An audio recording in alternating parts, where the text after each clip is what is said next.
Hello friends, स्वागत है आप सभी का स्पर्श पीएससी एजुकेशन सेंटर के इस ऑनलाइन क्लासेस में। आज की क्लास में हम हड़प्पा सभ्यता को समझते हुए हड़प्पा सभ्यता पर चर्चा करते हुए आज हम एक विशेष चर्चा का विषय लेकर के आए हैं, हड़प्पा सभ्यता का सामाजिक जनजीवन। कल हमने पढ़ा था हड़प्पा सभ्यता का नगर नियोजन कैसा था। ठीक है, देखिए हड़प्पा सभ्यता से संबंधित किसी भी प्रकार की लिखित में साक्ष्य नहीं मिले हैं। हड़प्पा सभ्यता के खुदाई से जो जो वस्तुएं हमें मिली, उन वस्तुओं के आधार पर वहां के सामाजिक, आर्थिक, राजनैतिक एवं धार्मिक जनजीवन से संबंधित हम टिप्पणियां यहां करेंगे। ठीक है, कि वहां से क्या मिला था और इसका क्या अर्थ हो सकता है। तो हमेशा हम क्या कहेंगे, संभवतः ऐसा रहा होगा, ये ऐसा रहा होगा, ऐसे शब्दों का हम प्रयोग करेंगे। अब जैसे कि उदाहरण के तौर पर वहां के नगर नियोजन में कल हमने पढ़ा था कि वहां का नगर नियोजन में वो जो नगर थे वो आयताकार आकृति में हुआ करते थे और वो दो भागों में बटे हुए थे। एक छोटा हिस्सा उच्च हिस्सा और एक बहुत बड़ा हिस्सा जो निम्न हिस्सा था। तो इससे हमें वहां के समाज के बारे में पता चलता है, जहां पर क्या था, वर्ग विभाजन रहा होगा। ठीक है, वहां पर कुछ मनोरंजन के साक्ष्य मिले हैं, पासे का खेल होता हुआ, शतरंज होता हुआ दिखा है। अनाज के साक्ष्य मिले हैं, है ना, धान की भूसी मिली है। कालीबंगा में जूते हुए खेत मिले हैं, है ना, और कुछ मनके के कारखाना मिले हैं, है ना, और चन्हुदड़ों से, है ना, कुछ ऐसे प्रसाधन के सामग्रियां मिली हैं। कुछ नर्तकी की मूर्ति मिली है, एक पुजारी की मूर्ति मिली है, मातृदेवी की मूर्ति मिलती है, स्वास्तिक के निशान का साक्ष्य मिलता है, व्यापार के साक्ष्य मिलती है, मुहरें मिलती हैं। तो ऐसे तमाम प्रकार की चीज़ें जो हमें प्राप्त हुई, इन्हीं चीज़ों को ही हम साक्षी मान करके हम क्या करेंगे, वहाँ के अलग अलग जो एक व्यक्ति के जो सामाजिक स्थिति, राजनीतिक स्थिति, आर्थिक और धार्मिक स्थिति को हमको अभी समझना है। ठीक है, उस समाज को पूर्ण रूप से हम समझने वाले हैं। अभी हम लोग सबसे पहले मुद्दा उठा करके रखे हुए क्या, सामाजिक जनजीवन के बारे में, हड़प्पा सभ्यता के सामाजिक जीवन के बारे में हम लोग समझेंगे। ठीक है, तो यहाँ का सामाजिक जनजीवन कैसा था, इस पर विद्वानों ने, इतिहासकारों ने जो जिन बातों को स्पष्ट किया है उसको हम समझेंगे। ध्यान रखिएगा, यहीं से ही हम उदाहरण लेते हुए किस नगर में क्या प्राप्त हुआ था ऐसा समझेंगे। ठीक है, आपको मेंस में जो है कैसे लिखने आना चाहिए और उससे प्री के फैक्ट कैसे निकलते हैं, इन दोनों ही आधार पर मैं आपको बता रहा हूं। ठीक है, तो बिल्कुल एक बड़े ही ध्यान से हम लोग समझते चलेंगे इसको। हड़प्पा सभ्यता का सामाजिक जनजीवन कैसा था। हमें पता है कि हड़प्पा जो है, जब इसका खोज हुआ 1921 के बाद में, जब इसके बारे में पता चलना चालू हुआ, तो वास्तव में ये जितने भी इतिहासकार हैं, पूरे विश्व के इतिहासकारों का ध्यान इसने अपनी ओर खींचा था। कारण था, यहाँ पे ऐसी ऐसी चीजें मिली थी। देखो, ये इतनी पुरानी निकली जो कि वास्तव में मेसोपोटामिया, मिस्र की सभ्यता के समकालीन थी, परंतु मेसोपोटामिया, मिस्र की सभ्यता से ये क्या है, बहुत बड़ी है। यहाँ पर आश्चर्यजनक चीजें मिली, जैसे कि स्नानागार, अन्नागार, है ना। तो ये सब बहुत ही यहाँ पर कौतूहल के विषय रहे हैं। यहाँ पर जितने भी सामग्रियाँ हमको मिली हैं, है ना, उन्हीं को ही हम लोग साक्षी मान रहे हैं। तो सामाजिक जनजीवन के बारे में जब हम लोग अध्ययन करते हैं, चाहे वो किसी भी समाज का हम अध्ययन कर रहे हों, अगर वहाँ के सामाजिक जनजीवन को समझना है तो दो मुख्य विषयों पर हमें ध्यान देना होता है। सबसे पहले तो ये कि वहाँ जातिगत भेदभाव है कि नहीं है, और जातिगत भेदभाव या वर्ण व्यवस्था को समझते हैं। निम्न स्तर और उच्च स्तर दोनों की स्थिति को समझते हैं। निम्न स्तर के जो पुरुष हैं वो क्या कर रहे हैं, है ना, उन पर उनके साथ कैसा व्यवहार किया जा रहा है, इसको हम अध्ययन करते हैं समाज में। दूसरा जो पहलू है जो समाज में हम देखते हैं वह है महिलाओं की स्थिति को। तो सबसे पहले हम लोग हड़प्पा में भी इन्हीं दो बातों को समझेंगे। सबसे पहली चीज तो ये, आप में बहुत सारी चीजों को मैं लिखूंगा नहीं, बोलते चला जाऊंगा, तो आप उनको नोट डाउन जरूर कीजिएगा। ठीक है, नोट डाउन जरूर कीजिएगा। हड़प्पा सभ्यता के सामाजिक जनजीवन के बारे में सबसे पहला बिंदु हम लिखते हैं कि वहां का समाज जो है समतावादी समाज था। लिखेंगे हम लोग साथ में कि हड़प्पाई समाज या हड़प्पाई जो जनजीवन है, सामाजिक जनजीवन है, वह समतावादी समाज था। वहां पर क्या था, समतावादी समाज था। समतावादी समाज था, इससे क्या समझ में आता है, तो इससे ये समझ में आता है कि हड़प्पा सभ्यता में भले ही हमें ये देखने मिला, ठीक है, नगरों के ऊंचे और नीचे होने के कारण में हमें यह देखने मिला कि समाज में वर्ग विभाजन अवश्य रहा होगा। क्या था? वर्ग विभाजन अवश्य रहा होगा। कैसे वर्ग विभाजन अवश्य रहा होगा? तो ऊपर उच्च कुल के लोग रह रहे हैं, है ना, तो जो हमारे नगर था, हमारा जो नगर था वहां पर एक छोटा क्षेत्र था जो ऊंचा था, तो इसका मतलब अवश्य ही वहां पर कोई बड़े व्यापारी अर्थात व्यापारी वर्ग, है ना, या तो फिर कोई कुलीन वर्ग, ठीक है, कुलीन वर्ग, ठीक, इस अलग से स्पष्ट उल्लेख नहीं मिलता है, परंतु कोई ना कोई तो मुखिया रहा होगा जिसे हम शासक कह सकते हैं, तो कोई एक शासक वर्ग ये अवश्य ही उस क्षेत्र में रहा करते रहे होंगे। साथ ही साथ हमने एक निचला हिस्सा देखा था, तो वहां पर भी क्या है, कृषक रहे होंगे, कृषक वर्ग वहां रहा होगा, है ना, वहां पर मनके के कारखाने मिल रहे हैं, प्रसाधन की सामग्रियां मिल रही हैं, अलग अलग मूर्तियां मिल रही हैं। इसका मतलब कहीं ना कहीं वहां पर शिल्पकार एवं कारीगर वर्ग जरूर रहा होगा, शिल्पकार वर्ग और कारीगर वर्ग जरूर रहा होगा, तब तो ये इतना कुछ बनेगा।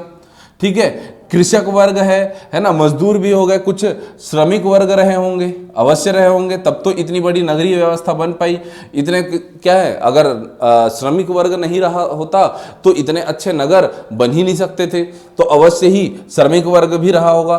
तो इस प्रकार से हम देखते हैं कि अलग अलग वर्ग के लोग अवश्य ही रहे होंगे, परंतु मुद्दा यह है कि ये जो वर्ग विभाजन हमें देखने को मिलता है ये तो ठीक है, लेकिन यहाँ पर जातिगत या वर्णगत भेदभाव नहीं था। जातिगत या फिर वर्ण पर आधारित वर्णगत भेदभाव नहीं था, भेदभाव जो है बिल्कुल नहीं था, ये हम कह सकते हैं। ठीक है, ये एक चीज।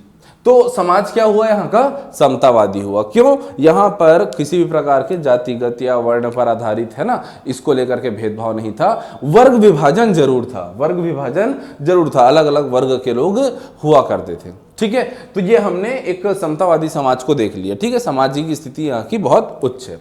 दूसरा हम देखते हैं यहाँ पर महिलाओं की स्थिति। तो महिलाओं की स्थिति में हम देखते हैं कि यहाँ का समाज मातृसत्तात्मक समाज रहा होगा, मातृसत्तात्मक समाज रहा होगा। अभी क्या है, हमारा समाज पुरुष सत्तात्मक है। क्या है?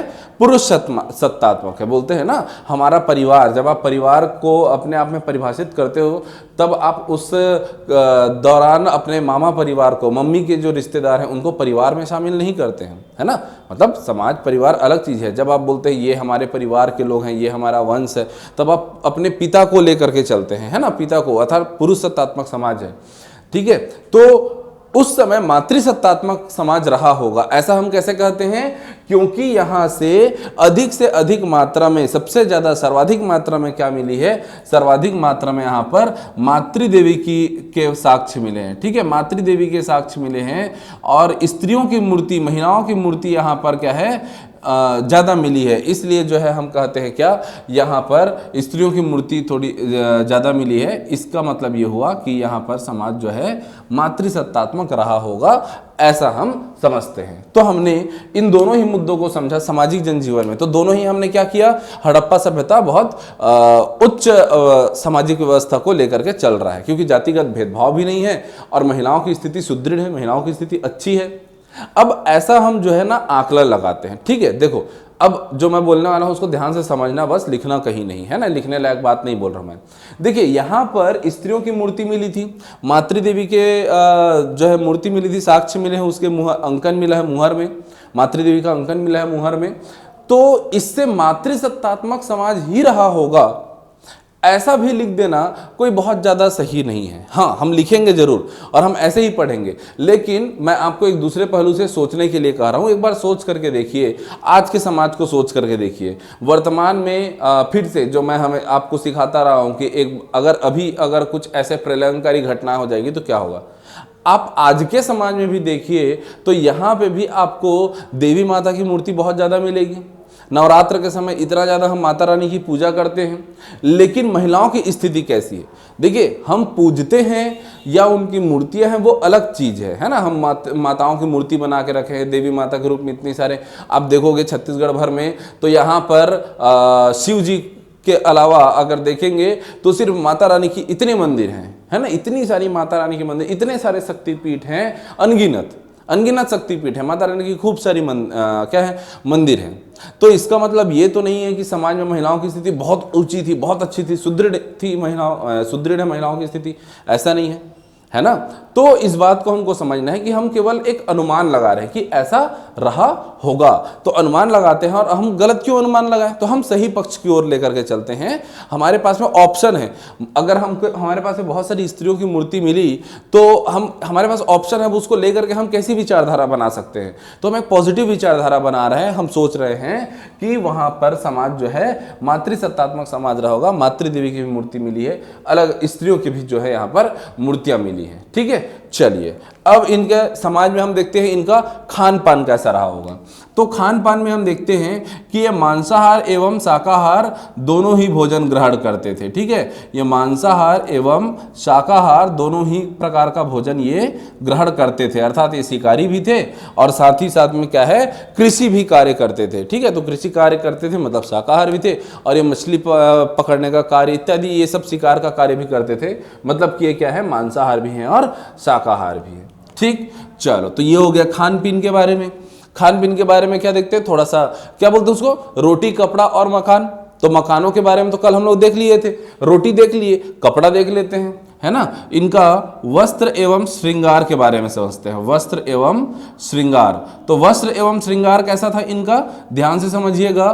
तो यहाँ स्त्री एवं पुरुषों दोनों को ही श्रृंगार प्रिय था, ठीक है। दोनों के दोनों क्या थे, श्रृंगार प्रिय थे, स्त्री एवं पुरुष दोनों। वस्त्र कैसे पहनते थे, तो 3 प्रकार के वस्त्र यहाँ पर देखने को मिलते हैं। और इन वस्त्रों को क्या कहा गया, वस्त्रों को जो है अलग अलग नाम दिया गया। वस्त्र कैसे होते थे, एक होता था निवी, दूसरा होता था अधिवास, अधिवास, और तीसरा होता था यहां आच्छादन। चलिए आच्छादन, 3 प्रकार के वस्त्रों के बारे में यहां पर हमको साक्ष्य मिलता है। निवी अर्थात निवी का मतलब क्या है, निवी का मतलब है कमर से ऊपर पहनने वाले क्या है वस्त्र निवी कहलाते हैं, कमर से नीचे पहनने वाले वस्त्र क्या कहलाते हैं, अधिवास कहलाते हैं। आच्छादन हमने लिखा, आच्छादन का मतलब होता है जो ओढ़ने के जो वस्त्र होते हैं, है ना, जो ऊपर से वस्त्र डाले जाते हैं, ठीक है, तो वो क्या कहलाते हैं, आच्छादन कहलाते हैं। तो निवी, अधिवास और आच्छादन ये तीनों ही प्रकार के वस्त्रों का साक्ष्य मिलता है कहां से, हड़प्पा से। तो यहां पर ये भी मसला हल हो गया। अच्छा, ये श्रृंगार भी पसंद करते थे, ये साक्ष्य कहां से मिलता है, तो श्रृंगार के बारे में हमें पता चलता है चनहुदड़ों से, ठीक है। चनहुदड़ों में इसके साक्ष्य मिले हैं। कैसे साक्ष्य मिले हैं, तो चनहुदड़ों, बिल्कुल इसको हाईलाइट करके लिखिएगा, जहां पर भी किसी नगर में ये मिलता है मैं बोलूं तो उसको हाईलाइट कर लो, क्योंकि अगर इस नगर के किसी भी साक्ष्य के कारण हम उसके सामाजिक जीवन को पढ़ रहे हैं, इसका मतलब वो अवश्य ही एग्जाम में आने लायक बात है। वैसे तो चनहुदड़ों में बहुत सारी चीजें मिली, लेकिन क्या देख करके हम उसके सामाजिक जनजीवन को क्या निर्धारित कर रहे हैं, वो है क्या, मनके का कारखाना मिला है। यहाँ क्या मिला है, मनके का कारखाना यहाँ मिला है, ठीक है। और अन्य जो है प्रसाधन सामग्री भी मिली है, जैसे कि लिपस्टिक, प्रसाधन सामग्री यहां से मिली है। तो बिल्कुल इसको नोट डाउन करके रखेंगे आप कि चनहुदड़ों से मनके का कारखाना प्राप्त हुआ है और प्रसाधन सामग्रियां प्राप्त हुई हैं। इसका मतलब श्रृंगार प्रिय भी कौन थे, समाज, ये जो हड़प्पा कालीन जो मनुष्य हैं, जो स्त्री एवं पुरुष हैं, दोनों के दोनों क्या कर रहे हैं, श्रृंगार पसंद कर रहे हैं, नए नए वस्त्र पहनना पसंद कर रहे हैं। तो वस्त्र एवं श्रृंगार के बारे में हमको यहाँ से पता चल गया। अच्छा, और इनके बारे में हम देखते हैं समाज में, तो मनोरंजन कैसे होता था इनका, ठीक है। तो आपने देखा है मूवी, कौन सा मूवी, मोहनजोदाड़ो, उसमें नृत्य करते हुए दिखाया हुआ है हमारे जो वहाँ उस मूवी की नायिका हैं, है ना, साथ ही साथ में ऋतिक रोशन मूवी के नायक भी डांस कर रहे हैं। तो खैर मूवी में तो ऐसा दिखा दिया, लेकिन मोहनजोदाड़ो से नर्तकी की मूर्ति प्राप्त हुई है। क्या प्राप्त हुई है, मनोरंजन के बारे में कहाँ से हमको पता चल रहा है, ध्यान दीजिएगा। मोहनजोदाड़ो से हम देखते हैं कि यहाँ पर नर्तकी की मूर्ति प्राप्त हुई है। और नर्तकी की अगर मूर्ति प्राप्त हुई है, इसका मतलब इन्हें कहीं ना कहीं मनोरंजन के लिए इनको क्या था, इनके पास में नृत्य और संगीत का क्या था, एक नृत्य संगीत से ये अपना मनोरंजन किया करते थे, ऐसा हम कह सकते हैं। तो मनोरंजन के लिए सबसे पहला बिंदु हम क्या लिखेंगे, ये क्या करते थे, ये नृत्य एवं संगीत ये जानते थे और नृत्य संगीत से अपना मनोरंजन करते थे, अपना समय व्यतीत करते थे, ये हम कह सकते हैं। नृत्य एवं संगीत पर इनकी रुचि थी। और दूसरी रुचि इनमें किस में थी इनकी, तो हमें लोथल से साक्ष्य मिला शतरंज का एवं पासे का खेल का। ठीक है, ध्यान दीजिए, कहां से, लोथल से क्या प्राप्त हुआ हमें शतरंज एवं पासे प्राप्त हुए। इसका मतलब क्या है कि ये खेल भी खेला करते थे। क्या खेल खेला करते थे, ये शतरंज और पासे का खेल, मतलब जुआ वगैरह शायद में भी, है ना, कहा नहीं जा सकता। तो ये मनोरंजन के लिए दो काम कर रहे हैं, क्या, ये नृत्य संगीत में भी रुचि रखते हैं, साथ ही साथ में ये क्या कर रहे हैं, शतरंज और पासे का खेल खेल रहे हैं, ये हमको पता चलता है। तो वहां के समाज के बारे में हम इन तथ्यों को लेकर के क्या करते हैं, निष्कर्ष निकालते हैं कि बहुत ही बढ़िया समाज रहा होगा, सामाजिक जनजीवन, वो उच्च स्तर का सामाजिक जनजीवन जी रहे थे, क्योंकि वहां पर जातिगत भेदभाव नहीं है, समतावादी समाज है, सब एक बराबर है। फिर समाज में समाज में महिलाओं की स्थिति अच्छी है, वे क्या कर रहे हैं, वो उनके अच्छे अच्छे मकान हैं, ये तो हमको पता ही है। साथ ही साथ में भोजन वो मांसाहार और शाकाहार दोनों कर रहे हैं। श्रृंगार प्रिय हैं, श्रृंगार में उनकी रुचि है, वस्त्रों में उनकी रुचि है ना। वे मनोरंजन के लिए नृत्य संगीत कर रहे हैं और साथ ही साथ में क्या है, कुछ खेल खेल रहे हैं, शतरंज एवं पासे के खेल के भी साक्ष्य मिलते हैं। तो ये है क्या, हड़प्पा सभ्यता का समाज। एक और बिंदु समाज में हम देखते हैं, तो समाज में हम वहां की भाषा और लिपि को भी देखते हैं, तो हम अवश्य भाषा और लिपि पर भी चर्चा कर लेते हैं। तो देखिए, भाषा के बारे में तो कुछ नहीं पता चलेगा हमें, ठीक है, क्योंकि ऐसे लिखित साक्ष्य मिले नहीं, और जो लिखित साक्ष्य मिले, जो लिपि मिली, उसे पढ़ा नहीं जा सका। वास्तव में 1923 तक आते आते जो है यहाँ के लिपि का ज्ञान हो चुका था, लिपि के बारे में जानकारी मिल चुकी थी, लिपि के बारे में जानकारी मिल चुकी थी, 1923 से मिल चुकी थी, लेकिन आज तक उसे आधिकारिक रूप से कोई पढ़ नहीं सका है। ठीक है, ध्यान दीजिएगा, 1923 में जो है इस लिपि के बारे में जानकारी मिल गई थी। और क्या जानकारी मिल गई थी कि इसमें जो है 250 से 400 चित्राक्षर हैं। क्या है इनमें, चित्राक्षर हैं। ध्यान दीजिएगा, चित्राक्षर है का मतलब क्या है कि यहाँ पर चित्रों के माध्यम से समझाया गया है। जैसे अगर मैं एक ऐसी आकृति बनाता हूँ, मैं ऐसा हाथ घुमा के इस प्रकार से ऐसा हाथ घुमा दिया और फिर मैं ऐसा कुछ लिख दूं और ऊपर में ऐसा लगा दूं, इस आकृति को देख करके आपको समझ में आता है कि हिंदी वर्णमाला का जो है एक शहीद वर्ण है, जिसे हम अ कहते हैं। क्या कहते हैं, अ। इसको देख करके आपके उच्चारण आप क्या कर रहे हैं, अ उच्चारण कर रहे हैं। तो ये क्या है, ये हमारी लिपि है, देवनागरी लिपि है। वैसे ही पहले वहां पर वो लिपि ना हो करके, अक्षर न लिख करके वे चित्राक्षर बनाए थे, चित्रों से अंकित कर रहे थे। ठीक है, चित्रों से अंकित कर रहे हैं, ऐसा कोई एक आकृति बना दिए, ये कुछ आकृति बना दिए और ये लो, चलो ठीक है, मेरा भी डायग्राम उतना ही कच्चा है। अब इसको देख करके समझ में आ रहा है कि हाँ, ये मानव रूपी आकृति कुछ बनाने को, ये चित्राक्षर हो गया, है ना। ये वैसा ही है, समझ लो। और खैर, ये चित्र बना करके मुझे बताने की आवश्यकता नहीं है, आप ऐसा ही समझ लो। या तो आप क्या करते हो, या तो आई लव यू लिख करके भेज देते हो, या तो एक हार्ट जो है इमोजी डाल करके भेज देते हो। तो ये इमोजी वाली दुनिया थी, समझ लीजिए, चित्राक्षर थी, इमोजीज थे यहाँ पर। तो 250 से 400 कुछ चित्राक्षर मिले हैं। अब इसको आधिकारिक रूप से तो पढ़ा नहीं जा सका, परंतु बीबी लाल और आर.एस. राव जैसे कुछ विद्वान हुए जिन्होंने पढ़ने का दावा अवश्य किया है।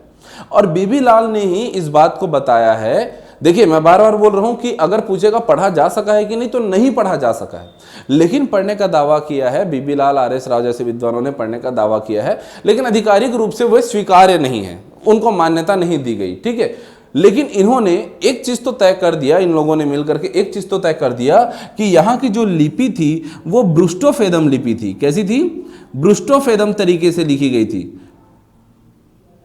ब्रुस्टोफेदम क्या होता है, ब्रुस्टोफेदम का मतलब, तो अगर कोई लिपि, ध्यान दीजिएगा, अगर किसी लिपि में या किसी भी भाषा में ऐसा लिखा जाए कि वो क्या हो रहा है, बायां से दायां गया, फिर वो दायां से ही बायां लिखा गया, फिर बायां से दायां लिखा गया, फिर दायां, ऐसा अगर लिखा गया, अर्थात हम कैसे लिखते हैं, हम लिखते हैं कहाँ, बाएं से दाएं, बाएं से दाएं, बाएं से दाएं, ऐसा लिखते हैं। ठीक है, उर्दू में उल्टा चलता है। ठीक है, इस तरीके से चलता है। तो कोई एक तरीका होना चाहिए। अगर ये दोनों को मिक्स करता है, जिसे हिंदी में कहा जाता है गोमूत्राक्षर कहा जाता है। गोमूत्र के समान ये क्या है, कभी यहां से यहां, यहां से यहां, यहां से यहां, यहां से यहां, इसलिए इसको गोमूत्राक्षर कहा जाता है, ब्रुस्टोफेदम कहा जाता है। तो ये तय कर दिया बीबी लाल नामक विद्वान ने। आर एस राव जैसे विद्वान, S R Rao, R S Rao बोलो, एस आर राव नामक विद्वानों ने क्या किया है, इनको माफ कीजिएगा मैं पहले गलत बोल गया था, एस आर राव है ना। तो एस आर राव जैसे विद्वानों ने, बीबी लाल जैसे विद्वानों ने इस बात को सिद्ध किया है यहाँ की भाषा और लिपि के बारे में। लिपि कैसी थी, ब्रुस्टोफेदम थी, इसमें चित्राक्षर हुआ करते थे। ठीक है, तो दोस्तों ये है यहाँ का सामाजिक जनजीवन। चलिए अब यहाँ के हम लोग धार्मिक जनजीवन को समझते हैं। यहाँ पर कैसा धार्मिक जनजीवन था, इनका धार्मिक जनजीवन कैसा था, इसको समझते हैं। पुरातात्विक जो साक्ष्य मिले हैं उन्हीं के विश्लेषण के आधार पर हम यहाँ के धार्मिक जनजीवन के बारे में अध्ययन करते हैं। धार्मिक जनजीवन में देखते हैं कैसा इन यहाँ का धर्म रहा होगा। अब धर्म से तात्पर्य सीधे हिंदू धर्म, मुस्लिम, ऐसा ईसाई, ये मत सोच लीजिएगा, है ना। अभी पुरातात्विक कुछ साक्ष्य मिले हैं, उनके बारे में हम चर्चा करते हैं, उससे पता चलेगा कि यहाँ का धर्म कैसा रहा होगा। वैसे वास्तविकता में जब इन साक्ष्यों का विश्लेषण किया गया तो ये कहीं ना कहीं पुराने प्राचीन सनातन धर्म की ओर ही इंगित करता है, जो आधुनिक हिंदू धर्म के रूप में हमें दिखता है उसी की ओर ही इंगित करता है। तो कैसे इंगित करता है, इसके बारे में हम कुछ टिप्पणियां देख लेते हैं। ठीक है, हड़प्पा सभ्यता का धार्मिक जनजीवन, हड़प्पा सभ्यता का धार्मिक जनजीवन। चलिए ध्यान से समझिएगा, ध्यान से सुनिएगा कि यहाँ पर क्या चीजें हमको देखने मिल रही हैं। पहली चीज जो हम देखेंगे तो यहाँ पर क्या क्या मिला था, उसके आधार पर हम यहाँ क्या करेंगे, इसका पूरा विश्लेषण करेंगे। तो यहाँ क्या मिली थी, यहाँ के मुहरों में मातृदेवी का अंकन मिला था, एक योगी पुरुष मिले थे, है ना, एक पुजारी का मूर्ति प्राप्त हुआ था। इनके आधार पर ही हम लोग क्या है, कुछ विश्लेषण करते हैं। सबसे पहला चीज तो ये, जैसे हमने समाज में देखा था कि बहुत बढ़िया समाज था, ये मातृसत्तात्मक समाज था, वैसे ही यहाँ पर देखते हैं कि यहाँ पर बहुतायत जो है मातृदेवी की पूजा की जाती थी। किसकी पूजा की जाती थी, मातृदेवी की आराधना की जाती थी, मातृदेवी की आराधना की जाती थी। कैसे हमें पता चलता है इसके बारे में, इसलिए पता चलता है, ध्यान से सुनिएगा, लिखिएगा इस बात को, कि यहाँ के मुहरों में एक स्त्री का अंकन है, यहाँ के मुहरों में एक स्त्री का अंकन है जिसके गर्भ से वृक्ष को निकलता हुआ दिखलाया गया है। क्या बताया गया है, यहाँ एक देवी का अंकन है, मुहर में अंकन है जिसके गर्भ से वृक्ष को निकलता हुआ दिखाया गया है। इससे क्या सिद्ध होता है कि अवश्य ही यह क्या है, उर्वरता की देवी है, या इसे सीधे सीधे हम कह दें कि ये धरती माँ के रूप में क्या है, इनको पूजा जा रहा है ना। तो इस अर्थात ये क्या है, मातृदेवी की ये लोग आराधना करते थे, धरती माँ के रूप में उनको पूजते थे, या इनको उर्वरता की देवी के रूप में उनको पूजा जा रहा है, प्रकृति को पूजा जा रहा है। सबसे महत्वपूर्ण बात यह है कि ये प्रकृति को पूज रहे हैं, है ना, ये बहुत महत्वपूर्ण चीज है। दूसरा यहां से क्या चीज मिला था, तो दूसरा यहां से एक पद्मासन में बैठे एक योगी पुरुष के बारे में पता चला। वे पद्मासन में बैठे योगी पुरुष मिले। अब पद्मासन में बैठे जो योगी पुरुष मिले, इनके बारे में क्या टिप्पणी किया, इनके बारे में क्या विश्लेषण किया गया। देखिए, एक योगी पुरुष मिले जिनके एक ओर में हाथी और बाघ है और दूसरी ओर में गैंडा और भैंसा है। ध्यान से सुनिएगा, एक योगी पुरुष है जो पद्मासन में बैठे हैं, पालथी मार के बैठे हैं। अब एक ओर में हाथी और बाघ है, दूसरी ओर में भैंसा और गैंडा है, और पैरों के नीचे 2 हिरण हैं, और सिर के पीछे यहां पर क्या है, ऐसा सिंग निकला हुआ दिखाया है, 3 सिंग निकले हुए दिखाया है। इससे ये समझ में आता है, इसको देख करके ये अनुमान लगाया गया कि ये अवश्य ही कोई और नहीं बल्कि पशुपति शिव है।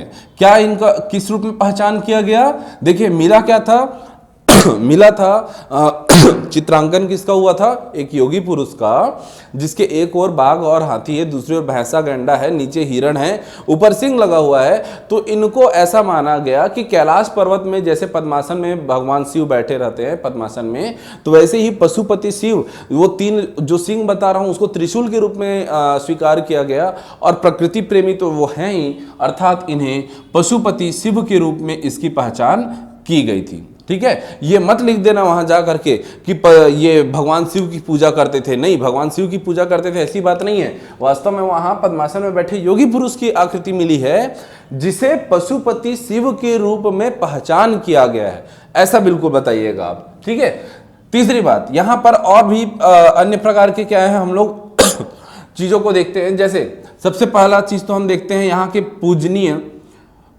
वृक्ष कौन था। तो यहाँ के पूजनीय वृक्ष था क्या, पीपल। पीपल के को यहाँ पर पूजनीय माना गया था। दूसरा यहाँ पर एक और देखते हैं हम लोग, पूजनीय पशु कौन थे। तो पूजनीय पशु के रूप में पूजनीय पशु था क्या, कुबड़ वाला सांड। कुबड़ वाला सांड, ये क्या थे, पूजनीय थे। तो ध्यान से देखिएगा, पूजनीय वृक्ष और पूजनीय पशु जो है पीपल और सांड है। इसके अलावा भी ये लोग पूजा करते थे। किसकी पूजा करते थे, तो यहां से स्वास्तिक मिला है। क्या मिला है, स्वास्तिक। और स्वास्तिक मिला है तो स्वास्तिक किससे संबंधित है, स्वास्तिक किसका प्रतीक होता है। अभी वर्तमान में हम देखते हैं तो उसे ब्रह्मा के रूप में देखते हैं, है ना। स्वास्तिक का पूरा विश्लेषण हम लोग बाद में कर लेंगे, अभी केवल इसको समझ लेते हैं। तो इस समय स्वास्तिक का पूजा किया जा रहा है, अर्थात सूर्य को भगवान के रूप में पूजा जा रहा है, सूर्य पूजा की जा रही है। साथ ही साथ में नाग पूजा यहाँ पर होता था, नाग पूजा के साक्ष्य मिले हैं। और अग्नि पूजा के साक्ष्य यहाँ से मिले हैं, अग्नि की पूजा की जा रही है। देखिए ये सब प्रकृति में जो भी चीजें विद्यमान हैं उन्हीं को ही क्या कर रहे हैं, ये पूज रहे हैं।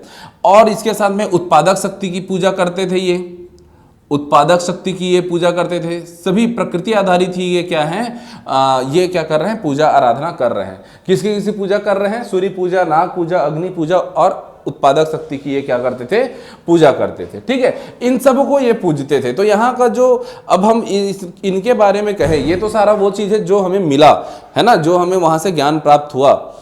इससे हमें ये पता चलता है अवश्य ही यहाँ पर मूर्तियां तो थी। ठीक है, मूर्तियां तो थी, चाहे वो हम लोग मातृदेवी के रूप में देखें, पद्मासन में बैठे योगी पुरुष के चित्रांकन के रूप में देखें, मुहर में देखें, तो मूर्तियां तो थी, परंतु यहां पर मंदिर नहीं थे। क्या नहीं था, मंदिर नहीं था। और जब मंदिर नहीं था तो यहां पर पुरोहितवाद या ब्राह्मणवाद नहीं था। ठीक है, पुरोहितवाद या ब्राह्मणवाद नहीं था, ऐसा हम यहां से कह सकते हैं। ठीक है, तो यहां पर मूर्तियां थी परंतु मंदिरों के साक्ष्य नहीं मिलते हैं, इसलिए हम कह सकते हैं यहां पुरोहितवाद नहीं रहा होगा। ठीक है, नहीं रहा होगा, ये बात हम यहां से कह सकते हैं। तो हम क्या निष्कर्ष निकालेंगे इन चीजों को देख करके, तो पहला जो शब्द है जो आपको नोट डाउन करना है कि हड़प्पा सभ्यता के लोग भक्ति भाव में लिप्त थे। बिल्कुल भक्ति भाव में लिप्त थे, तब तो वे इतनी चीजों की पूजा कर रहे हैं, भक्ति भाव में थे। आज भी मानव है भक्ति भाव में लिप्त रहता है। दूसरा, वे मातृदेवी की आराधना कर रहे हैं, पशुपति शिव की आराधना कर रहे हैं, सूर्य पूजा, नाग पूजा, अग्नि पूजा, विभिन्न प्रकार से क्या कर रहे हैं, अलग अलग देवों को, अलग अलग शक्तियों की पूजा कर रहे हैं। इसका मतलब यहां पर क्या था, बहुदेववाद प्रचलित था। बहुदेववाद प्रचलित था। ठीक है, बहुदेववाद प्रचलित था। यहां पर जीववाद प्रचलित था। देखिए ऊपर में आपको दिखेगा, जीवों की पूजा कर रहे हैं, ये जीववाद प्रचलित था। साथ ही साथ में यहां पर भक्ति भाव, बहुदेववाद, जीववाद। यहां पर एक और चीज मैं लिखवाना चाहूंगा आपको, ये पुनर्जन्मवाद, पुनर्जन्म पर ये क्या है, विश्वास रखते थे। पुनर्जन्म में विश्वास रखते थे। ठीक है, और ये चीज हमको कहां से पता चलता है, पुनर्जन्म में विश्वास के बारे में कहां से पता चलता है, ये इसलिए पता चलता है क्योंकि हम यहाँ के मृतक संस्कार का अध्ययन करते हैं। कैसा था यहाँ मृतक संस्कार, ध्यान से समझिएगा। मृतक संस्कार जैसे हमने महापाषाण काल में देखा था, हमने देखा था महापाषाण काल में कि कैसे बस्ती से दूर ले जा करके महापाषाण के घेरे बना करके क्या किया जाता था, मृतक शवों को क्या किया जाता था, आंशिक या पूर्ण रूप से समाधान उनके लिए बनाया जाता था। ठीक वैसे ही क्या है, यहां पर भी ये आंशिक या पूर्ण समाधान बनाते थे। ठीक है, आंशिक समाधान या पूर्ण समाधान ये बनाते थे। ठीक है, तो इस तरीके से यहां पर मृतक संस्कार होते थे। इनको देख करके हमें समझ में आता है कि यहाँ का धार्मिक जनजीवन कैसा रहा होगा, ये कैसे रोग रहे होंगे। तो बहुत बढ़िया, इनका सामाजिक स्थिति भी बहुत अच्छा था और धर्म में भी हम देख रहे हैं कि भक्ति भाव में लिप्त है ना, इतने पूजा पाठ कर रहे हैं, सब है, बहुदेववाद है यहाँ पर, जीववाद है यहाँ पर, और ये पुनर्जन्म पर क्या है, विश्वास रखते हैं, ये हमने यहाँ पर देखा। अच्छा, मैंने कहा मूर्तियां मिली हैं, मंदिर के साक्ष्य नहीं मिले हैं, इसलिए हम कह सकते हैं कि पुरोहितवाद नहीं रहा होगा। लेकिन एक बात है, यहां पर पुजारी की मूर्ति प्राप्त हुई है, ध्यान रखिएगा, यहां पुजारी मूर्ति प्राप्त हुई है, पुजारी की मूर्ति प्राप्त हुई है, ये बिल्कुल नोट करके रखिएगा। तो पुजारी, देखो पुजारी का होना अलग बात है और ब्राह्मणवाद हावी हो जाना या पुरोहितवाद हावी हो जाना वो अलग चीज होता है, ठीक है। तो ब्राह्मण पुजारी की मूर्ति अवश्य मिली है, परंतु पुरोहितवाद या ब्राह्मणवाद यहाँ पर नहीं था। तो ऐसी थी दोस्तों यहाँ की धार्मिक स्थिति, ठीक है। आज का लेक्चर मैं यहीं पर एंड करता हूँ। आज हमने केवल 2 ही मुद्दों पर चर्चा किया है ना, एक साथ चारों मैं चर्चा नहीं करना चाहता। अगले वीडियो लेक्चर में, अगली क्लास में हम लोग समझेंगे। अभी हमने समाज और धर्म को समझा है, अब हम राजनीतिक जनजीवन और आर्थिक जनजीवन को समझेंगे। इसके पश्चात में उसी क्लास में कोशिश करूंगा मैं कि ये जो है आपके साथ आर्थिक और राजनीतिक जनजीवन को पढ़ करके क्या कि वहां पर जो लोग थे, वो जो शिल्पकार थे, जो कारीगर थे, अर्थात वहां के कलात्मक पक्ष के बारे में, हड़प्पा सभ्यता के कलात्मक पक्ष के बारे में हम लोग थोड़ी सी चर्चा करेंगे। और इन सब चर्चा के बाद में देखिए, अब आप परिचित हैं कुछ शब्दों से, मोहनजोदाड़ो, हड़प्पा, चन्हुदड़ो, लोथल, धौलावीरा, कालीबंगा, ये आप नाम बार बार सुन रहे हैं। देखिए, इतिहासकार खोज तो करते चले जा रहे हैं, है ना, और बहुत सारे नगर मिले हैं भाई। भारत में लगभग 1000, पाकिस्तान में लगभग 500, तो हम कितनों को पढ़ेंगे, किन किन से प्रश्न ज्यादा आते हैं, या इतिहास लिखने में कौन ज्यादा महत्वपूर्ण है, उन मुद्दों को उठा करके उन्हीं पर चर्चा करते हुए मैं आपके समक्ष 8-10 नगरों के बारे में ही चर्चा करूंगा। मुख्य जो प्रमुख रूप से जो रहे हैं, प्रीवियस ईयर क्वेश्चन पे भी आधारित पहला मेरा जो उद्देश्य रहेगा वो यही रहेगा। प्रीवियस ईयर क्वेश्चन में कौन कौन से नगर ज्यादा आए हैं, वही बात, ज्यादा क्या, एक बार भी आया है तो मैं आपके साथ डिस्कस करूंगा ही उसको।